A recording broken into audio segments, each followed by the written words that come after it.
Welcome students. Today we are going to discuss the second part of the HPLC.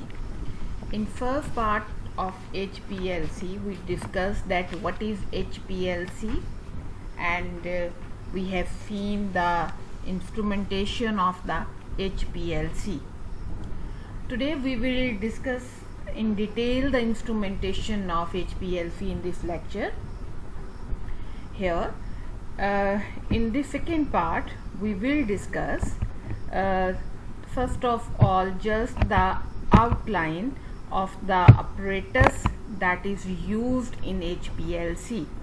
Here this one is an HPLC apparatus. You can well see इस instrument का आप देखिए, आपको ऊपर जो है वो रिजर्वायर ट्रेज विजिबल हैं, फिर है आपके पास ऑटो सैम्पलर है, फिर ये नेक्स्ट आपका कॉलम ओवन है आपके पास. इट मीन ये सिस्टम थर्मोस्टेट में रखा जा रहा है. डी गैसिंग यूनिट है, एक पंपिंग यूनिट है आपका, ठीक है. लो प्रेशर ग्रेडियंट डिवाइस है, राइट. सिस्टम कंट्रोलर है हमारे पास, यूवी डिटेक्टर है. These are the parts at which we will discuss in detail as well, ठीक है.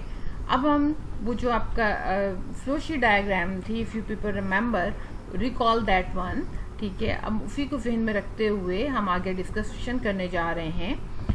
आपके पास है सबसे पहले जो है वो सॉल्वेंट और मोबाइल फेज रेजर्वायर. जैसे आपने बॉटल्स देखी हैं, हमारे पास सबसे पहला जो इसमें वो सॉल्वेंट या मोबाइल फेज रेजर्वायर्स बहुत इंपॉर्टेंट होते हैं, क्योंकि HPLC हमारे पास जो है वो दो तरह की हो सकती है. एक आप आइसोक्रेटिक है, यानी कि आप एक ही तरह का मोबाइल फेज यूज़ कर रहे हैं. दूसरा ग्रेडियंट है, यानी कि मोबाइल फेज आप तब्दील करते जाएं या उसकी pH तब्दील करते जाएं. ये दो तरह की पॉसिबल है. तो हमारे पास इसलिए दो चार जो हैं वो आपके पास जो हैं वो बॉटल्स होती हैं, उसमें डिफरेंट आपके पास मोबाइल फेजेस होते हैं. हम उनको मिक्स करते हैं डिफरेंट प्रोपोर्शंस में to get the required pH, ठीक है. उसमें बफर सॉल्यूशंस भी हो सकते हैं, ऑर्गेनिक सॉल्वेंट्स भी हो सकते हैं. तो दिस इज़ वेरी इंपॉर्टेंट. इसमें कहा है कि ग्लास और stainless steel container capable of holding up to 1 litre mobile phase, ठीक है, हमारे पास दीज आर यूज्ड. तो यहाँ पे कंडीशन ये है कि जो भी मोबाइल फेज यूज़ करना है that must be very pure, ठीक है. वो आपका प्योर आपके पास होना चाहिए, या एक्वा सोल्यूशंस होने चाहिए और salt and buffers. But the aqua solution जो आपका वाटर होगा वो डीआयोनाइज्ड वाटर होना चाहिए, उसमें कोई इम्प्योरिटी नहीं होनी चाहिए, ठीक है. तो इट मीन करेक्टरिस्टिक मोबाइल की एक तो ये है कि इट मस्ट बी आपके पास द प्योर वन होना चाहिए. Second, inner two variety of aqueous and non aqueous mobile phases है.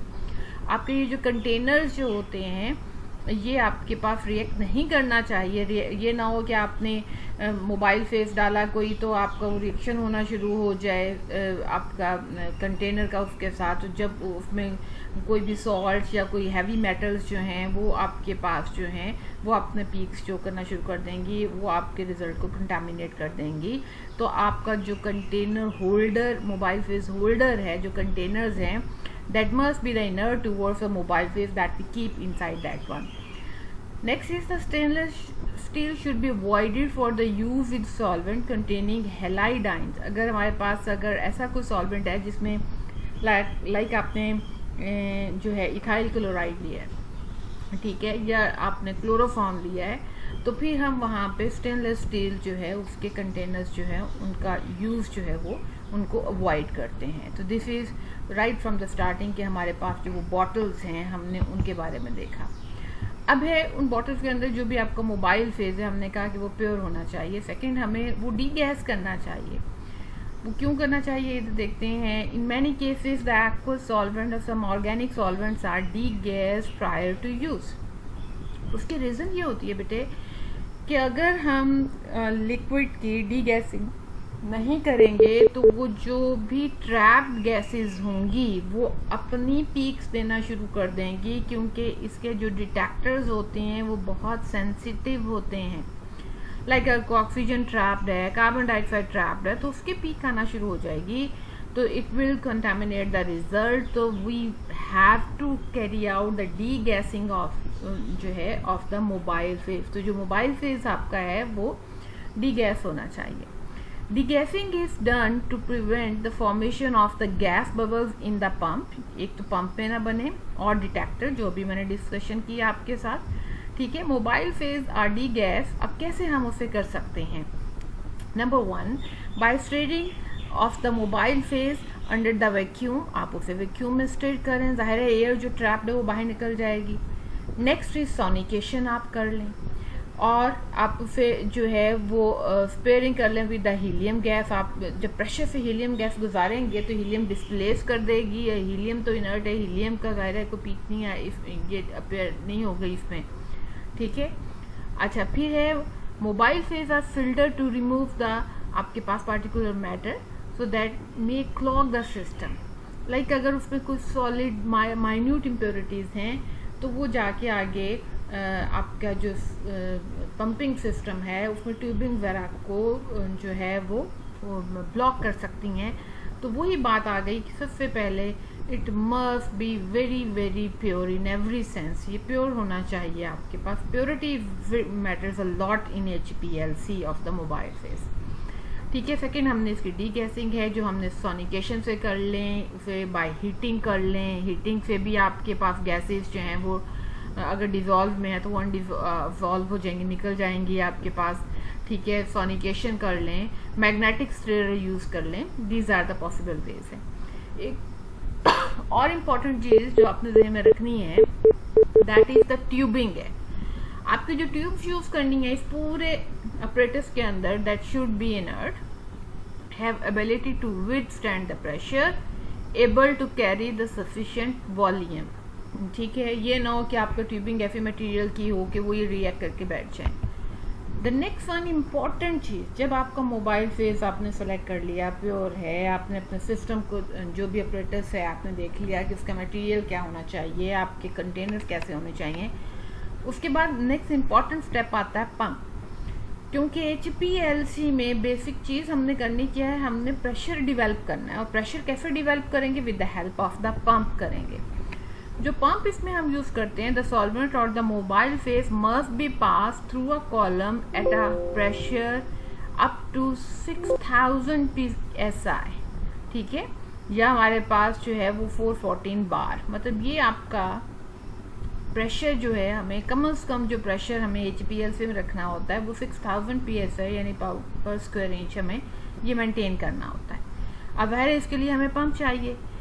As the particle size of the stationary phase is smaller, that is 5 to 10 आपके पास जो है वो micrometer, the resistance to the flow of the solvent will be high। जितना particle size stationary phase का small होगा, packing उतनी fine, बहुत smooth, बहुत कम्पैक्ट होगी। जितनी कम्पैक्ट पैकिंग होगी उतना मोबाइल फेज को फ्लो करने में मसला होगा। लाइक वेरी सिंपल, इसकी सादा से एग्जांपल दूँ, आप 2 बॉटल्स ले लें, ठीक है। आपने बॉटल के जो है लाइक खाली कोल्ड ड्रिंक्स वाली बॉटल्स ले लें, आप उसको फिल कर लें, ऊपर से आप उसका जो एक तो उसका ओपनिंग है, ढक्कन खोल लें और नीचे से उसको कट कर लें। कट करके उस बॉटल को उल्टा कर लें और उसके अंदर एक में आप भर लें बजरी और एक में भर लें आप रेत, ठीक है। दोनों में एक एक गिलास पानी डालें। जिसमें बजरी है उसमें तो पानी तेज से नीचे गिर जाएगा, और जिसमें रेत है उसमें पानी बहुत देर से नीचे जाएगा।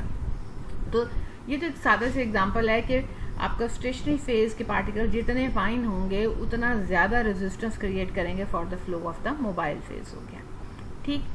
अच्छा, then this is that smaller the particle size of the stationary phase, the greater is the resistance to the flow of the solvent। अभी मैंने बताया आपके पास हाई प्रेशर इज रिकमेंडेड, इसलिए हमें यहाँ हाई प्रेशर चाहिए। HPLC की 2 करेक्टरिस्टिक्स पॉइंट्स हैं बेटे।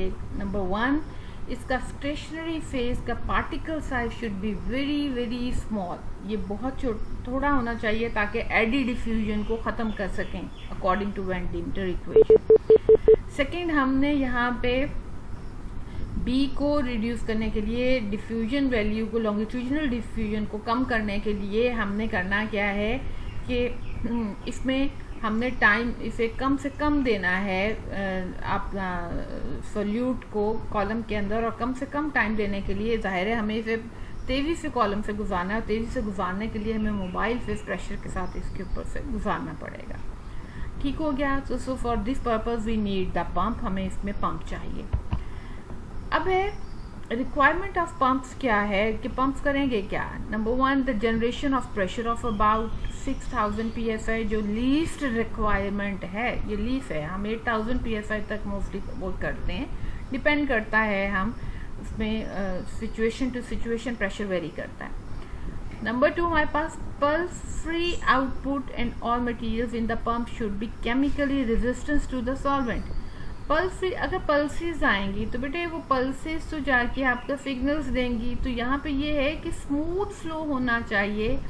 ठीक है, देखो ना, अगर लाइक आप किसी को इंजेक्शन लगा रहे हो, ठीक है, आपने एकदम इंजेक्शन फिल किया, आपने इंसर्ट किया, जैसे वो ख़त्म हुआ आपने दोबारा फटाफट फिल किया, फिर उसे लगाया, तो अब इट मीन आपका बीच में गैप आया, पल्स आ गई आपका बीच में, ठीक है, आपका डिक्लाइन आया। ये चीज़ नहीं होनी चाहिए, इसमें पल्स फ्री होना चाहिए। फिर देखते हैं कि पल्स फ्री करने के लिए हम उसमें जो है वो क्या करते हैं। द नेक्स्ट वन हमारे पास फ्लो रेट क्या होना चाहिए, that should range from 0.1 to 10 ml per minute होना चाहिए। मोस्टली हम 1 to 3 ml पर मिनट करते हैं, लेकिन this one is the range है हमारे पास। हम बहुत ही, अगर आप सेंसिटिव सेपरेशंस कर रहे हैं तो 0.1 ml पर मिनट भी कर सकते हैं, ठीक है, depending upon situation we can go till the 10 ml per minute भी जा सकते हैं। The next one is the pump should be capable of taking the solvent from a single reservoir or more than one reservoir, ठीक है, containing different solvent simultaneously। It mean हमारे पास solvent mixer होना चाहिए, वो solvent mixer solvents को लेगा, required quantity में mix करेगा, then it will send to the pump, फिर वो उसे pump में जो है वो send कर देगा। ठीक हो गया। So this is about the requirements of the pumps हो गया। अब हमारे पास टाइप्स ऑफ पंप जो यूज़ हम करते हैं इन HPLC वो मोस्टली कौन से हैं। हमारे पास जो है वो डिस्प्लेसमेंट पंप्स हैं, नंबर 2 हमारे पास रेसिप्रोकेटिंग पंप्स हैं, एंड नंबर 3 हमारे पास जो है वो न्यूमेटिक पंप्स हैं।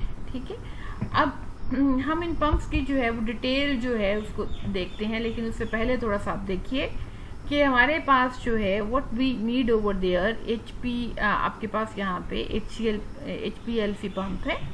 ठीक है, अब the manner in which they operate आप देखें, कांस्टेंट फ्लो रेट हमारे पास है, ठीक है, ये मैकेनिकल पंप करेगा। ठीक, कांस्टेंट प्रेशर पंप है हमारे पास। एक देखो, दो तरह के पंप ने काम करने हैं, एक तो कांस्टेंट फ्लो रेट देना है या कांस्टेंट प्रेशर देना है। ठीक है, अच्छा, फिर आपके पास यहाँ पे अगर कांस्टेंट फ्लो रेट वाले हैं तो उसमें हमारे पास सरिंज है, ठीक है, या हमारे पास जो है रेसिप्रोकेटिंग पंप्स हैं, ये कांस्टेंट फ्लो देंगे आपके पास। ठीक है, अच्छा जी, अब इसमें फिर रेसिप्रोकेटिंग जो पंप्स हैं फर्दर वो हम डिवाइड करते हैं in the single piston reciprocating pump, या डबल पिस्टन है, या रेसिप्रोकेटिंग हमारे पास डायाफ्राम पंप्स होते हैं। ठीक है, लेकिन अगर हम कांस्टेंट प्रेशर पंप्स जो हैं जिसे हम न्यूमेटिक पंप्स भी कहते हैं, तो हमारे पास डायरेक्ट प्रेशर पंप होगा या एम्पलीफायर पंप्स होंगे। ये दो तरह के हम जो है वो इसमें यूज़ करते हैं। ओके, नेक्स्ट है हमारे पास जो है डिस्प्लेसमेंट पंप्स हैं। ओके, अब डिस्प्लेसमेंट पंप्स में ये क्या करते हैं, डिस्प्लेसमेंट जैसे आपको नाम से पता चल रहा है कि उसको रिप्लेस कर देना चीज़ को। ठीक है, it consist of large syringe like chambers equipped with the plunger activated by a screw driven mechanism, ठीक है, powered by a stepping motor। ठीक है, बिल्कुल ऐसे जैसे हम सिरिंज जो है हमने उसको फिल किया हुआ है, हम उसके पिस्टन को प्रेस करते हैं तो आपका जो कांस्टेंट फ्लो होता रहता है, आप कांस्टेंट प्रेशर लगाते जाएंगे पिस्टन पे तो कांस्टेंट फ्लो होता जाएगा लिक्विड का सिरिंज के अंदर से। लेकिन अगर जैसे हम वेरिएबल प्रेशर करेंगे तो उसका फ्लो रेट जो है वो मुख्तलिफ होता जाएगा। तो इट मीन हमें वहाँ पे पिस्टन को चूंकि प्रेस करना है तो उसके लिए एक मोटर चाहिए, और वो मोटर जो है that will press the piston है। ठीक है, so it is called as the screw driven syringe type pumps भी हम इसे कहते हैं, क्योंकि हम उसको ड्राइव कर रहे होते हैं। इसके एडवांटेजेस क्या हैं? It produce a flow that tends to be independent of viscosity and back pressure, यानी कि इसका बैक प्रेशर से या विस्कोसिटी से ताल्लुक नहीं है, इसने एक कांस्टेंट फ्लो रेट देना है। I am not talking about the pressure, मैं कहती हूँ इसने एक फ्लो रेट कांस्टेंट देना है आपको, यानी ठीक है। डिसएडवांटेजेस इसकी क्या है? It has a limited solvent capacity, ठीक है, एंड कंसिडरेबली आपकी inconvenient when solvent must be change. वैसे जब आप सॉल्वेंट चेंज करेंगे तो उसमें पल्स आपके पास आ जाएगी, कांस्टेंट फ्लो रेट नहीं रहेगा आपके पास। Okay, here is a picture आपके पास यहाँ पे, ठीक है, आप इसको देख सकते हैं यहाँ पे कि आपके पास ये कांस्टेंट आपके पास जो है ये इसको कैसे आपके पास ये डिस्प्लेसमेंट पंप है। इसमें आपके पास ये जस्ट लाइक सरिंज, ये देखिए आपके मोबाइल फेज रेजरवायर है यहाँ पे, ठीक है, आपका ये रीफिल मोटर है, मैनुअल आपके पास रिवाइंडर है, यहाँ पे आपके पास ये पिस्टन ड्राइवन मोटर है, ठीक है, और ये आपके पास कॉलम में है, ठीक है, ये ड्राइवन कंट्रोल है। दिस इज द एक जस्ट आउटलुक है आपके पास जो है फॉर द आपके पास जो है वो डिस्प्लेसमेंट पंप की। The second one pump is the reciprocating pump. अब रेसिप्रोकल क्या होता है? रेसिप्रोकल मतलब एक चीज ज्यादा दूसरी कम।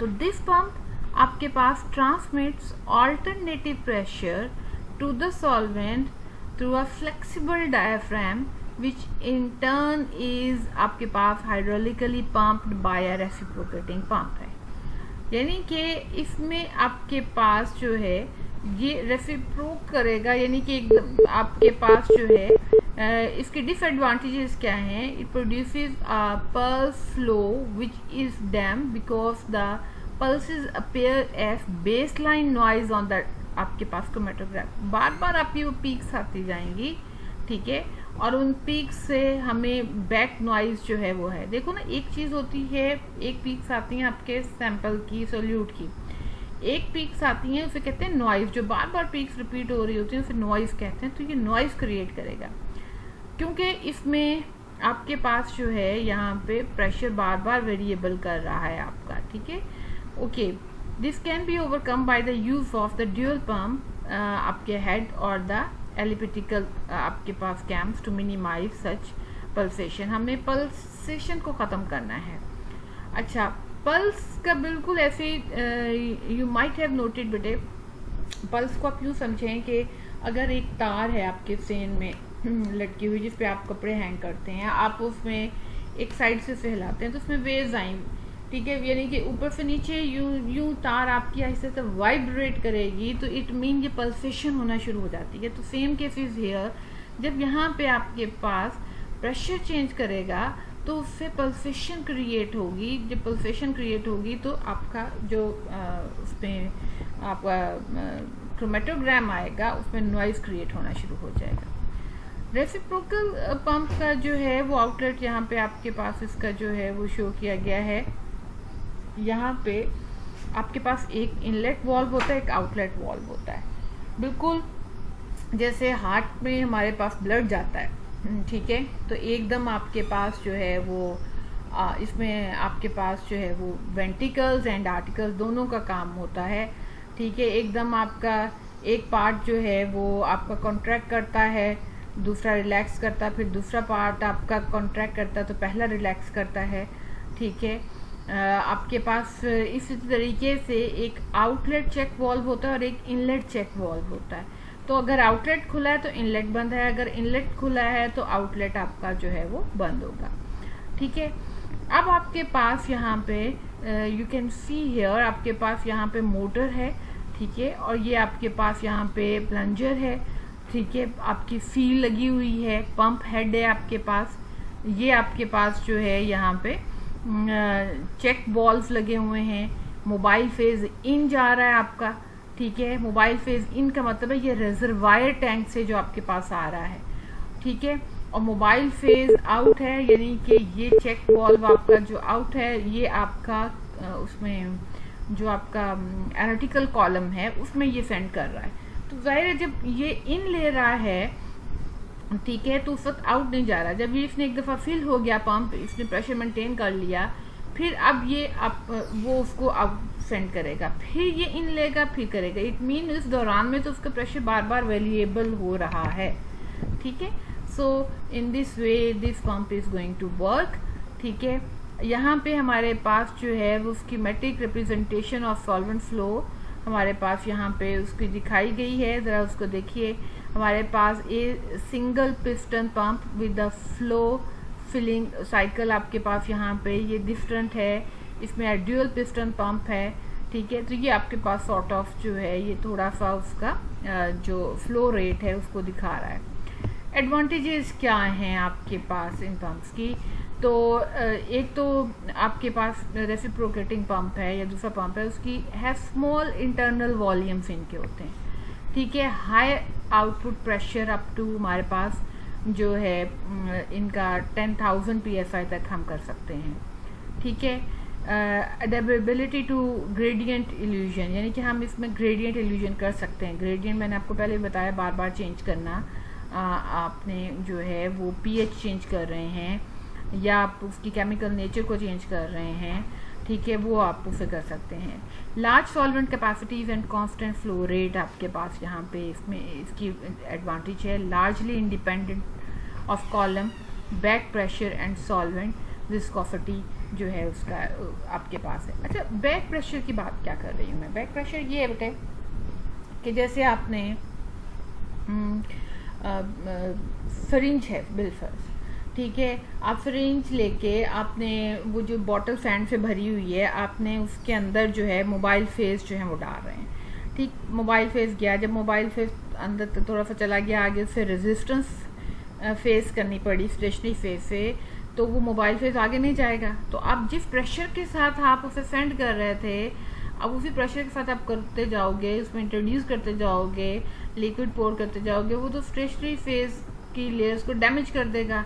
अब इट मीन कि हमारे पास यहाँ पे बैक फ्लो होना चाहिए। अब ब्लैक फ्लो का तो उसमें कोई नहीं है, फ्रिंज के अंदर नहीं है प्रॉब्लम यहाँ पे वो। ठीक है, वो बैक फ्लो को कैसे कंट्रोल करेगा? तो ये इसका जो है यहाँ पे उसने कहा कि largely dependent of column back pressure. ठीक है, हम वहीं पे कॉलम बैक प्रेशर का क्यों नहीं होगा कि हमने कांस्टेंट प्रेशर तो रखा ही नहीं है, हमने फ्लो रेट कांस्टेंट रखा है। उस फ्लो रेट कांस्टेंट से आपके पास जो है वो बैक फ्लो का आपको इश्यू जो है वो क्रिएट नहीं होगा। नेक्स्ट है हमारे पास न्यूमेटिक पंप्स हैं। न्यूमेटिक पंप्स जैसे आपको बता चुकी हूँ कि यहाँ कांस्टेंट प्रेशर है, वहाँ कांस्टेंट फ्लो था, यहाँ कांस्टेंट प्रेशर है। In this pump, the mobile phase is driven through the column with the use of pressure produced from a gas cylinder.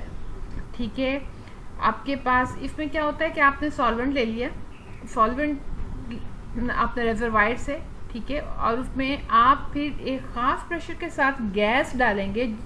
जिस प्रेशर के साथ आप गैस डालेंगे उसी प्रेशर के साथ वो मोबाइल फेस मूव करेगा। ठीक है, अच्छा जी, तो अब गैस आप कहाँ से ले रहे हैं? सिलेंडर से ले रहे हैं। It has limited capacity of solvent, इसकी एक लिमिटेड कैपेसिटी होती है। Due to solvent viscosity back pressure में भी डिवेल्प, यानी यहाँ बैक प्रेशर जो है डिवेल्प हो सकता है आपका।